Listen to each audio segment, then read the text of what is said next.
జై గురుదత్త శ్రీ గురుదత్త. మనిషి జీవితం ప్రేమానురాగాలతో పెనవేసుకుని ఉంటుందండి. ఇది ఎవరు కూడా కాదు అనలేనటువంటి సత్యం అండి ఇది. అదే ప్రేమానురాగాలు మంచిని సృష్టిస్తాయి, చెడును కూడా సృష్టిస్తాయండి. మంచి బంధముతో కలిసిమెలిసి ఉన్న అనుబంధాలు అదే ఏ సంబంధమైనా అవ్వవచ్చుది. అంటే ఆ సంబంధం అంటే మంచి అనుబంధంతో కలిసి ఉన్నటువంటి బంధాలు ఏ సంబంధమైనా అవ్వవచ్చు అని మనం మాట్లాడుకోవచ్చు. అది గురు శిష్య సంబంధం అవ్వచ్చు, భార్యాభర్తల సంబంధం అవ్వచ్చు, తండ్రి పిల్లలు అవ్వచ్చు, తల్లి పిల్లలు అవ్వచ్చు, రాజు కవి అవ్వచ్చు, రాజు ప్రజలు అవ్వచ్చు, అదేవిధంగా ఇద్దరు స్నేహితులు అవ్వచ్చు. ఇలా చెప్పుకుంటూ వెళితే చాలా ఉంటాయండి ఈ బంధాలు అనేవి. ఆత్మీయ అనురాగాలతో పెనవేసుకునున్న సంబంధాలు గనక దూరమైతే, అంటే ఇద్దరిలో ఒకరుండి మరో వ్యక్తి దూరం అయ్యాడు అనుకోండి, వారు లేరు అన్న విషయం ఇంకొక వ్యక్తి మనస్సు నిజంగా తట్టుకోలేదు. అంటే ఇద్దరు వ్యక్తుల్లో ఇద్దరికీ ప్రేమానుబంధాలు ఎక్కువగా ముడిపడి ఒక వ్యక్తి, ఆ బంధం ఏదైనా అవ్వచ్చు, భార్యాభర్తలు అవ్వచ్చు, గురు శిష్యులు అవ్వచ్చు, ఏదైనా అవ్వచ్చు, రాజు కవి అవ్వచ్చు, రాజు ప్రజలు అవ్వచ్చు, ఏదైనా ఒక వ్యక్తి దూరం అయినప్పుడు ఆ వ్యక్తి కోల్పోయిన తర్వాత మనస్సు తట్టుకోలేదండి. ఎందువల్లంటే వారి జ్ఞాపకాలతో బ్రతుకుతున్న ఎప్పుడూ ఒకప్పుడు ఏదో ఒక సమయంలో ఏదో ఒక రోజు అయ్యో వారు నన్ను ఒక్కరిని వదిలి వెళ్ళిపోయారే అనే బాధ మనసుకి ఖచ్చితంగా ఉంటుందండి. ఎందువల్లంటే మనం మనుషులం కాబట్టి. సరిగ్గా ఇదే బాధ మన ఆంధ్ర కవితా పితామహుడైనటువంటి అల్లసాని పెద్దనామాచులు వారికి కూడా కలిగిందండి. మనం ఇదివరకు మాట్లాడుకున్నట్లు మనకి బాధ వస్తే కళ్ళమ్మని నీళ్ళతో బాధపడతాం. కవి హృదయం అలా ఉండదండి. సంతోషం వచ్చినా బాధ వచ్చినా చక్కటి పద్యం వచ్చేస్తుంది. అది కవి హృదయానికి మన హృదయానికి గల తేడా. మనకి బాధ వస్తే ఇంకొంత బాధ వస్తే తిట్లు కూడా వస్తాయి, కానీ కవి హృదయం అలా ఉండదండి. ఆ తిట్లు కూడా, ఆ మాటలు కూడా పద్య రూపంలోనే వస్తాయి. ముఖ్యంగా శేషపద్య రూపంలోనే వస్తూ ఉంటాయి సర్వసాధారణంగా. అలాగా మన ఆంధ్ర కవితా పితామహుడు అల్లసాని పెద్దనామాచులు వారికి కూడా మనస్సు హృదయం ద్రవించిందండి ఒకానొక సందర్భంలో. వెంటనే ఆయన ఒక చాటు పద్యాన్ని చెప్పుకున్నారు. ఎన్ని కాలాలైనా, ఎన్ని యుగాలైనా, ఎన్ని సంవత్సరాలైనా ఈ పద్యం మాయదండి, అలాగే ఉంటుంది స్పష్టంగా. ఎందువలంటే వారి యొక్క బాధ ఇందులో మనకు కనిపిస్తుంది. అయ్యో వారు ఉన్నప్పుడు ఇలా ఉన్నానే, వారు వెళ్ళిపోయారే అన్న బాధని ఒక చాటు పద్యం రూపంలో చెప్పారు. ఎవరు ఉండటం, ఎవరు వెళ్ళిపోవటం అనేది ఇప్పుడు మనకి సుస్పష్టంగా తెలుస్తుందండి. నిజంగా ఈ అల్లసాని పెద్దనామాచులు శ్రీకృష్ణదేవరాయలకు కాలంలో వారిగా మనం మాట్లాడుకోవచ్చు. అయితే శ్రీకృష్ణదేవరాయలకు కవులన్నా కళాకారులన్నా ఎంతో అభిమానం అని మన చరిత్ర చెప్పేటటువంటి సత్యం అండి. ఆయన కవులు కళాకారులు వచ్చారంటే ఆయన ఎంత ఆనందపడిపోయేవారు. ముందు అంటే ఒక చదువుకున్నవాడికి ఎదురుకుండా విద్వత్సంపన్నుడు ఉంటే అది ఏమిటనేది తెలుస్తుందండి. ఆ రుచి ఏదో తెలుస్తుంది. శ్రీకృష్ణదేవరాయల వారు కూడా గొప్ప జ్ఞాని అండి వారు. అందువలన కవులన్నా కళాకారులన్నా వారికి అభిమానం. ఆయన యుద్ధానికి వెళ్ళేటప్పుడు కూడా తన అష్టదిగ్గజ కవులను తన వెంట పెట్టుకుని తీసుకెళ్ళేవాటండి. ఎందువల్లంటే ఈ అష్టదిగ్గజ కవులు యుద్ధం చేస్తారని కాదు, యుద్ధం మధ్యలో తీరికైనప్పుడు ప్రయాణాల సమయంలోనూ ఒత్తిడి తట్టుకునేందుకు కవిగోష్ఠులు జరిపించుకునేవాడు. దీన్ని బట్టి మనకు అర్థమవుతుంది కదండి. కవులన్నా కళాకారులన్నా శ్రీకృష్ణదేవరాయల వారు మహానుభావుడండి. వారికి ఎంత ఆనందము. వారిని కూడా యుద్ధానికి తీసుకెళ్ళేవాడు. వాళ్ళకి ఏమీ జరగకుండా ఒక పటాలం ఆయన చుట్టూ ఉండేదనమాట, ఆ కవుల చుట్టూ పక్కన అనమాట. ఆయన అష్టదిగ్గజ కవులంటే ప్రాణం ఇచ్చేసేవాడు.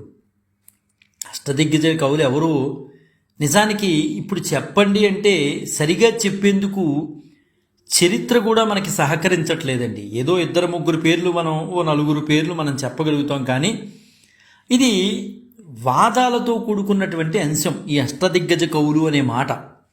కానీ వాళ్ళల్లో మాత్రం అల్లసాని పెదనామాచ్యులు, ముక్కు తిమ్మన్న అంటే నంది తిమ్మన్న గారండి తప్పకుండా ఉండాలి అని మాత్రం మనకు తెలుస్తోంది. ఎందువల్లంటే వాళ్ళు కృష్ణరాయలతో తమకున్న అనుబంధాన్ని వాళ్ళ కావ్యాల్లో ప్రస్తావించి ఆ కావ్యాలను కృష్ణదేవరాయలకే అంకితం చేశారు కదండి వాళ్ళు. అయితే ఇప్పుడు మనకి సుస్పష్టంగా అర్థమయ్యేది ఏంటంటే అష్టదిగ్గజ కవుల్లో అల్లసాని పెద్దనామాచులు వారు కూడా ఉన్నారు అని మాత్రం మనం స్పష్టంగా చెప్పగలం.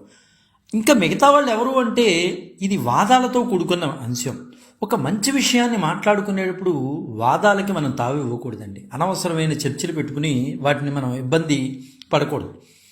అష్టదిగ్గజ కవులు చరిత్రకి అందనటువంటి విషయాలు, చరిత్ర అంటే శాస్త్రవేత్తలు దాని మీద పరిశోధనలు చేస్తే కానీ చెప్పలేం.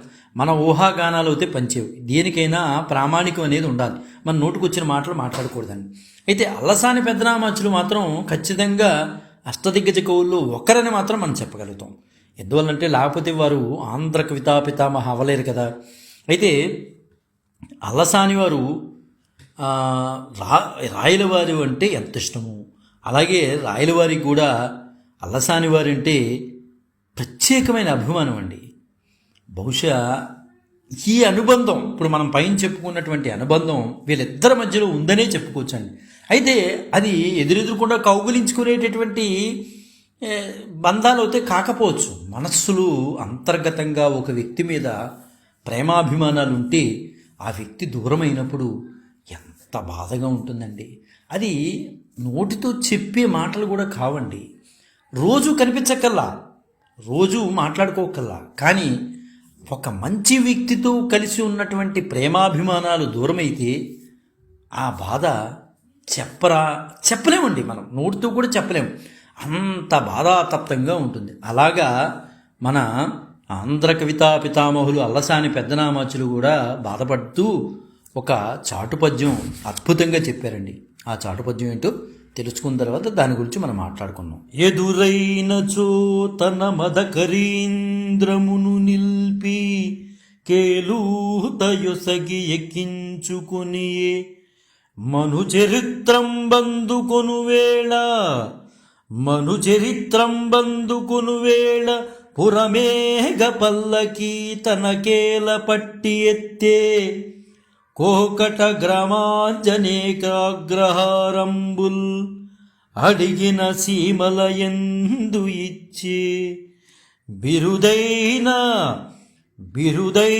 కవిగండ పెండేరమునకీవే తగదంచు తానే పాదమును తొడిగే ఆంధ్ర కవితా పితామహ అలసాని పెద్దన కవీంద్ర అని నన్ను పిలుచునట్టి కృష్ణరాయలతో దివికేగలేక బ్రతికియున్నాడ జీవోత్సవంబ అగూచు జీవోత్సవంబనగూచు. అలసాని పెద్దనామాచుల యొక్క ఆవేదన ఖచ్చితంగా ఈ చాటుపద్యంలో మనకి తెలుస్తోందండి. రాయలవారు పెద్దనగారు కనిపిస్తేనండి ఎంత సంస్కారవంతుడంటే కృష్ణరాయల వారు, శ్రీకృష్ణదేవరాయల వారు పెద్దనగారు కనిపిస్తే తన సవారీ చేస్తున్న ఏనుగుని నిలిపి స్వయంగా తన చేతి ఊత ఇచ్చి ఆయన్ను ఏనుగు మీద ఎక్కించుకునేవాటండి. ఎంత గొప్ప వ్యక్తి అండి. ఒక రాజు తన దగ్గర ఉన్నటువంటి కవీశ్వరుణ్ణి తన చేయి పట్టుకుని తన గుర్రం ఏనుగు మీద ఎక్కించుకోవటం అంటే అది చిన్న విషయం కాదు కదండి.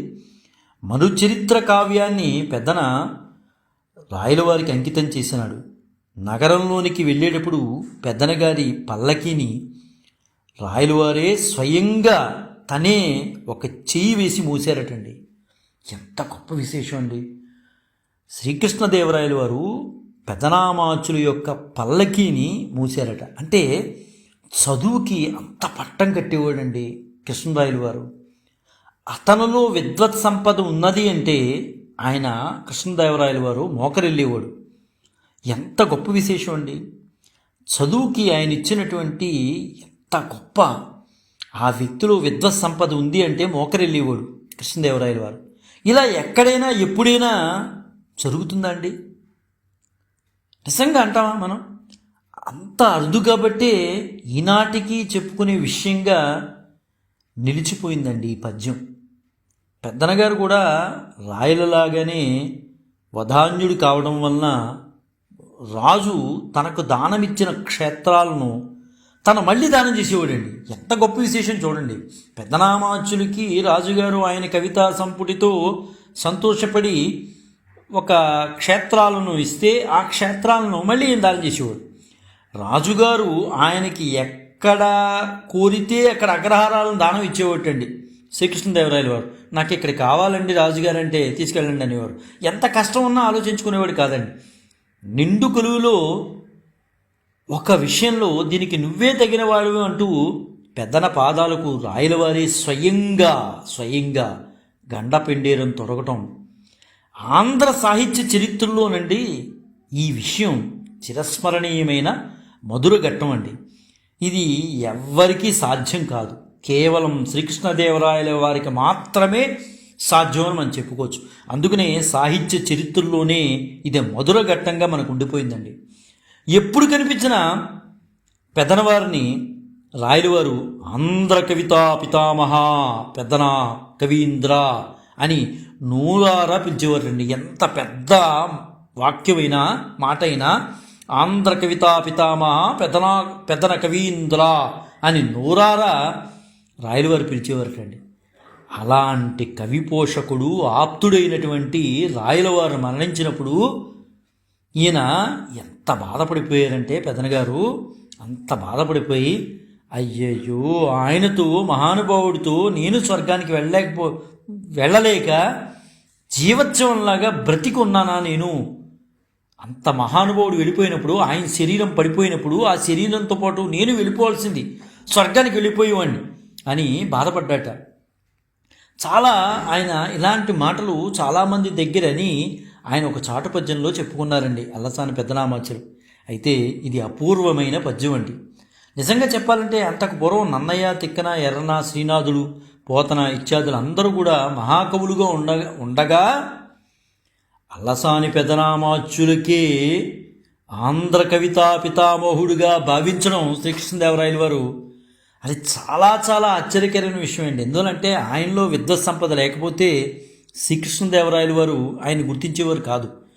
అలసాని పెద్దనామాచ్యులు అంటే సామాన్యమైన వ్యక్తి అయితే కాదండి. అందుకనే ఆయన మన ఆంధ్రుల పాలిటి పితామహుడుగా, కవితా పితామహుడుగా పేరు పొందాడండి. ఆంధ్ర కవితా పితామహ అల్లసాని పెద్దన కవీంద్ర అని బిరుదును పొందగలిగాడు ఆయన. అంత ఆయన అంటే రాయలవారితో ఉన్నటువంటి మధుర స్మృతులు తలుచుకుంటూ ఆయన కాలం చేసిన తర్వాత ఎంతో బాధపడుతూ పెద్దనామాచ్యులు రాసుకున్నటువంటి చెప్పుకున్నటువంటి చాటు పద్యం అండి. మనం తెలుసుకున్నాం, 10 మందికి తెలియచేయడానికి మనం ప్రయత్నం చేద్దాం. ఎందువల్లంటే ఆంధ్ర కవితా పితామహుడు నోటి నుంచి వచ్చినటువంటి, చేతి నుంచి వచ్చినటువంటి పద్యం అండి, అద్భుతమైన పద్యం. వీటిని మనకే సొంతమైనటువంటి మన పద్యాలను మనం కాపాడుకోవడానికి మనం ప్రయత్నం చేద్దామండి. ఖచ్చితంగా ప్రయత్నం చేయాలండి. మన భవిష్యత్ తరాల వారికి కూడా ఇప్పుడు తెలుగు అంటే ఏంటో తెలియనటువంటి పరిస్థితుల్లోకి మనం వెళ్ళిపోతున్నాం. కనీసం వీటిని కాపాడుకుంటే ఒక 5% అయినా మనం కాపాడుకునే పరిస్థితి వస్తే ఈ 5% రాబోయే రోజుల్లో 10% అవుతుంది, తర్వాత 15% పెరిగేటటువంటి అవకాశం అనేది ఉంటుంది. పద్యాన్ని మనం ఆదరించడానికి అవకాశం అనేది ఉంటుంది. పద్యానికి ఉన్న గౌరవం ఎప్పుడూ ఉందండి. దాన్ని కాపాడే ప్రయత్నం మన అందరం కూడా మనస్ఫూర్తిగా చేయాలని కోరుకుంటూ, జై గురుదత్త, శ్రీ గురుదత్త, శ్రీపాద శ్రీవల్లభ చరణదాసుడు, మానికొండ రాజశేఖర శర్మ, రాజమహేంద్రరావు. స్వస్తి.